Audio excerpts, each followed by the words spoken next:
Cinema ছাড়া চিন্তা করে রাহুল প্রোডাকশন ভালো হবেই। রাহুল দর্শকদের ইয়ে করছে, দর্শকের মোটামুটি কন্টেম্পোরারি ইস্যু নিয়ে সিনেমা তৈরি করে, সে কারণে ওর সিনেমা দর্শকের সাথে রিলেট করে। ব্ল্যাক মিনিটটাই খুবই কন্টেম্পোরারি, দেখলেই সত্য কথা বলে সিনেমা বোঝা যায় না কী হতে গেছে। আমি খুব এনজয় করেছি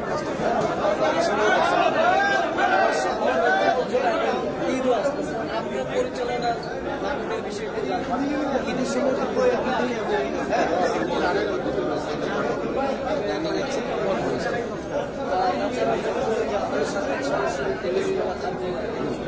সব নাটকে এখনকার নাটকে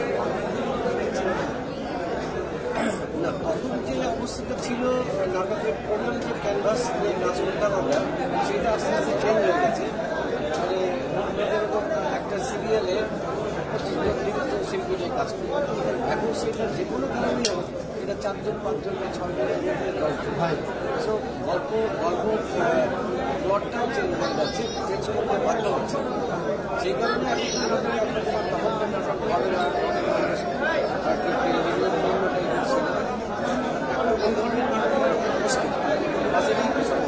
আপনার নাটক অনেকে সেলিব্রিটি হয়েছে, এই সময়ও দেখা যাচ্ছে যদি বলি যে যারা সেলিব্রিটি হয়েছে শিডিউলও দেয় না বা আত্ম পান না, এটা কেমন দেখে?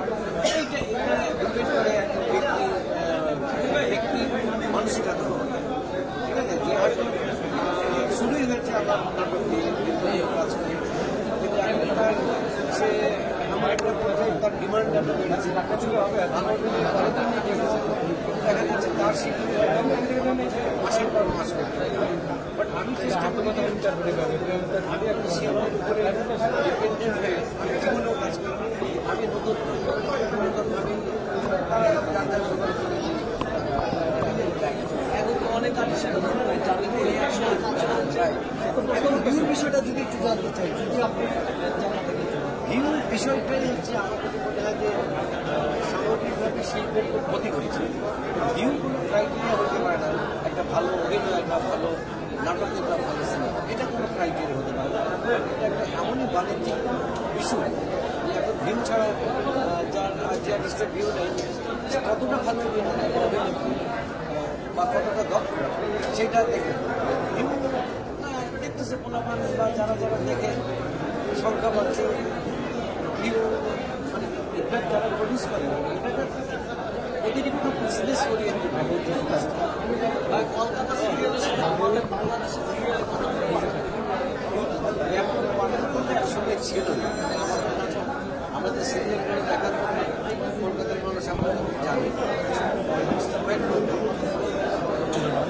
এখন কি অবস্থা করেছে, বাট আমি মনে করি জীবন বাংলাদেশের নাটকের যে প্রেজেন্টেশন থাকে, যে ইমোশন থাকে, সেইটা এখন পর্যন্ত আমার কাছে মনে হয় যে আমরা ভালো অবস্থা পেয়েছি।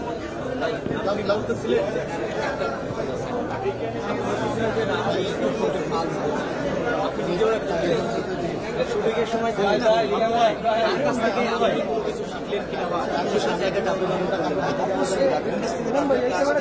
শিখেছি। আমাদের সময় 4 দিন থাকতে আমি 7 দিন গিয়ে বসে থাকি, আমি দেখতে চাই ও কীভাবে কাজ করে।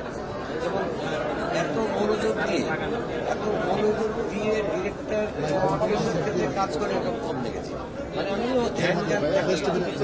ওর সাথে নর্মালি শুটিংয়ের সময় আমরা কথা বলার সুযোগ পাই না, ফুল সুইং এসে